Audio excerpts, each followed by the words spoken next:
What's up? Welcome to Play and Trade TV. We're coming to you live on the net at pnttv.com. My name is Mark. And Chris, how are you, man? How we doing, Mark? I got a question for you. Do you want to be fire or do you want to be ice? Ooh, which one? We're the tag team today. That's right. Well, coming up on the show this week, we will be previewing inFamous 2. And later on in the show, just days away from E3, we're getting a little bit excited for E3. So, Chris, let's jump into our game of the week. And it's coming to us from Sucker Punch. It is inFamous 2. It's releasing exclusively on the PlayStation 3. And it's going to be available in all the Play and Trade stores on June 7th. And I'm going to be the first to say, I cannot wait for this game to come out. I absolutely loved the first inFamous. It kind of came out of nowhere. It released the same time as Prototype. And both those games, everybody I remember saying, they're kind of similar in that. No. inFamous was a great game. If you haven't played it, you need to play it.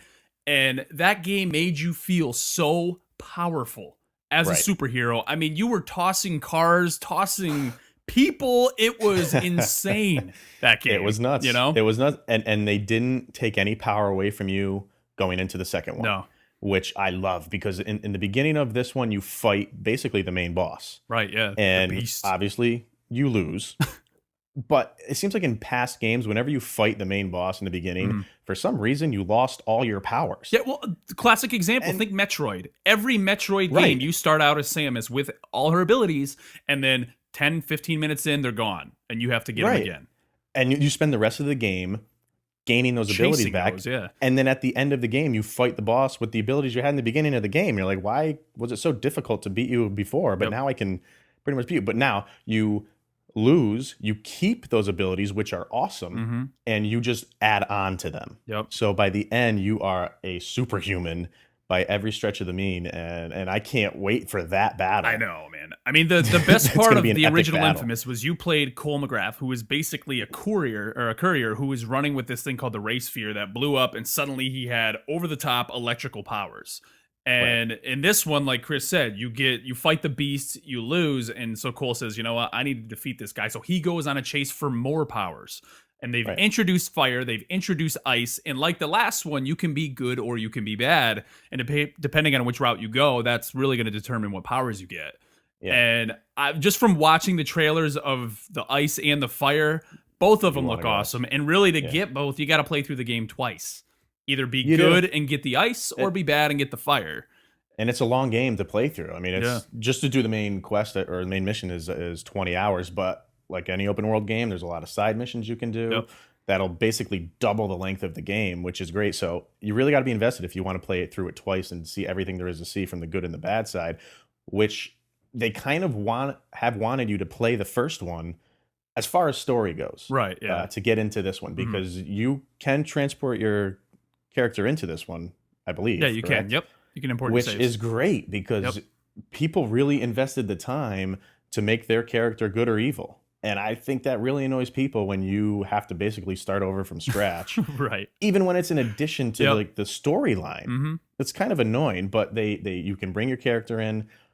You can go with the fire or the ice, like Mark said, depending on if you want to go good or bad. You went bad, I believe. The whole game, the first one, just because which you those do. Why do you do that all the time, man? Even like with Fable, you go. It's fun. It's more, to me, it's more fun to go that route, you know? I know. But I think what's cool with this too is just the setting. The last setting, the city that it was in the first inFamous was a gorgeous world, hands down. I mean, Sucker Punch did a fantastic job in developing it, but it all kind of looked the same. It was just tall buildings, you're scaling. This time you're going to a place that's kind of modeled after New Orleans called New Maria. And there's, areas where it's flooded, which, I mean, they put things like that in. And even just the accent of some of the characters in the game, you can tell it's very Louisiana-based. And the setting, I think, is really going to set this game apart from a lot of other third-person action titles like it. But again, just Cole's abilities to scale buildings, slide on the power lines and that. It's so fun to do that. I mean, it's so fluid when you play that game, And like you said, Chris, I mean, there's going to be tons of content in this game. Well, even the user created content is that. Where did they come up with that idea? Like, I was not thinking they would do something like that for a game like this. A game like this, a game like Little Big Planet, it fits. Absolutely. But to have user-generated missions in inFamous 2, and even not only are they just, you got to go out and find them, they're just integrated into your game. Into the game. I mean, that's crazy. That's awesome. That is awesome. Yep. I don't know if I could, I always wanted to be that game developer that I know I'm never going to be. And more games are doing this where they're adding that content, and it's just getting more and more, not only awesome, but just a little bit overbearing. It is, yeah. I mean, they said they gave you the tools that Sucker Punch used. So there's going to be some... I don't know where I would start. Yeah, there's definitely going to be a learning curve, but I can't wait to see the things that come out from that game. I can't wait to try it, and I can't wait to see what other people come up with. Yep. I mean, there are smart people out there that don't have a degree in video games that are going to just take this and run with it. I'm excited to see what people come up with. So definitely check out inFamous 2. It's going to be in all the Play and Trade stores on June 7th. It's exclusive to the PlayStation 3. It looks very, very cool. And, you're going to get tons of content in this game. And like we said, with the user-generated content, tons of content in the future that people are going to be creating. So it looks really awesome. So, Chris, let's take a break. And this week, we actually had a lot of requests to run the Modern Warfare 3 gameplay trailer for our commercial this week, and we were going to do that, but we showed a little bit of it on the show last week. Yep. But this week, kind of last minute, the Gears of War 3 campaign trailer came out. So I don't know if everybody's seen that yet. So we're going to run that actually right here now. We had a couple requests for it here at the end of the week. So we'll be back right after this.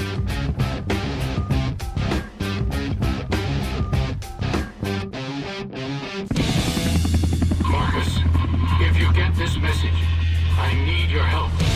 I really am. It's your father. If he's still alive, I've got to find him. Now in darkness, world stops turning. Ashes where the body's burning. No more war pigs have the power. And the God has struck the hour. Oh, Lord,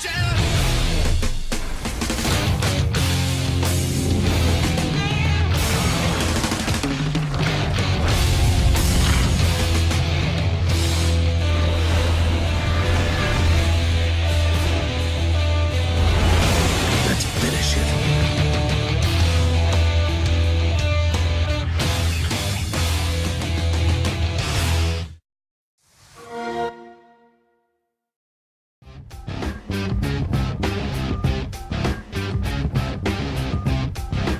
All right, so welcome back. And Gears of War 3 is shaping up to be clearly one of the biggest hits of the year, right? Well, yeah. There's few games, even few franchises. I don't need to get any more amped up than I already am. Seeing a trailer like that, with the music, with the War Pigs music, it's top notch. Man. Yeah. I can't wait for that game. Campaign and that was fantastic for 2, even for 1. 2 just up the ante, and 3 looks like it's just going to be massive. I mean, you see that giant worm coming out of the ground. I'm like, I want to fight it, and I want to go inside of it, just like I did Gears of War 2. Cut my way Which you out. know you're going to do, too, by the way. Yeah. Well, Chris, let's get into E3. I mean, I'm sure we're going to see a bunch of Gears of War 3 next week at E3. We're days away from the start of the conference, and our viewer, Ricardo Vazquez, actually got out to his local Play and Trade and did some on-the-spot interviews for us and just asked people, what are they expecting to see at E3? So take a look at this.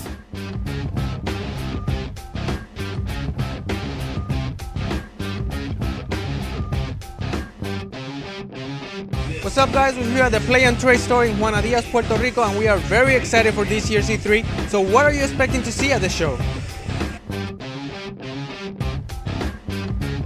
So E3 2011, what do you expect to see? I expect to see NBA 2K12 Why 2K12? because I know it's gonna be awesome and I know I love playing basketball. So E3 2011, what do you expect to see?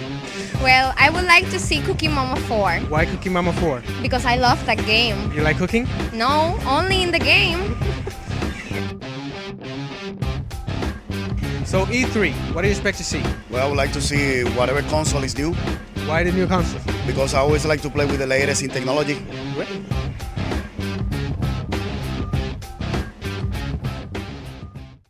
All right, so Cooking Mama 4. Could you imagine that on the 3DS? There's like sushi and that like flying at your face as you're chopping things up. And the way we cook, food would be flying everywhere. Yep. But yeah, man, of all the games to choose, you're going with Cooking Mama 4. Hey, yeah, that floats your boat. Go for it. Hey, it's a fun game, man. Yeah. Those games are a lot of fun. Yeah. But the one guy, he mentioned hardware. And there's really two big pieces of hardware we're going to see this year. Sony's NGP, which is the next portable device, which just seems to be this overly powered handheld. So we'll see what that's all about. But I think the most anticipated thing for me, and I think for a lot of people, is to see what Nintendo is up to. What is this Nintendo Cafe or whatever they're calling it? What is it all about? You nailed it. I don't think anybody cares about anything else hardware-wise than what Nintendo's doing, because that's getting the most buzz away from any specific game. That's getting the most buzz. Everything Nintendo comes out with, I mean, look back on their whole career. Everything they come out with is so looked forward to and pre-ordered and bought for years, and they come out with a great product, and people are really looking forward, especially that they're saying they're going to go after the hardcore market, which is getting me excited. Which they've been saying that a lot over the past years with every console that's come out recently. Like, oh, we're going back to the hardcore. We're going back to the hardcore. And they really haven't gotten it. But if they release a machine that is more powerful than the 360 and the PlayStation 3, and a lot of the games that are on those consoles can be ported to this device, hey man, that's what they need to do. Plus, who knows what they're going to do with this controller? That really is what I'm interested in. We're hearing of a touchscreen controller. We'll see. We'll see what it's all about. You know? I can't. I just want to see that. Yep. Now E3 is also all about the games, and I'm going to give you a little list. Just a little list of the games that we're going to see at E3. You ready for this? I actually have to read this because we got a lot going on here. I'm going to hold my breath. Go ahead. Okay. Battlefield 3, Modern Warfare 3, Uncharted 3, BioShock Infinite, Skyrim, Rage, Star Wars The Old Republic, Gears of War 3, XCOM, Prey 2, Dead Island, Mass Effect 3, Zelda Skyward Sword, and Assassin's Creed Revelations. They're not that big, right? I mean, right? I mean, that game or that list blows my mind. And that's just a small sample of what's going to be there. I don't know where to start, man. I know we have like our days planned out, but I kind of, there's certain things that I want to see first, and certain, I don't want to go to meetings right away because I want to go to a certain game. It's just like, it's so overwhelming, and you don't know what to do, and you're just like a deer in headlights, and like, where do I go? You just feel like you're not going to see everything. But I know. I don't know if you're going to hold me down and say pick one game you're excited for. I gotta today. I'm gonna say today. It might change tomorrow, but right now it's BioShock Infinite. Yeah, I can't wait to see that game. I mean, early reports on that game are saying that it may be the game of show. And amongst that list, I mean, how can any of those games not be the game of show when you hear what those games are? There's so many great games, so I can't wait to see it.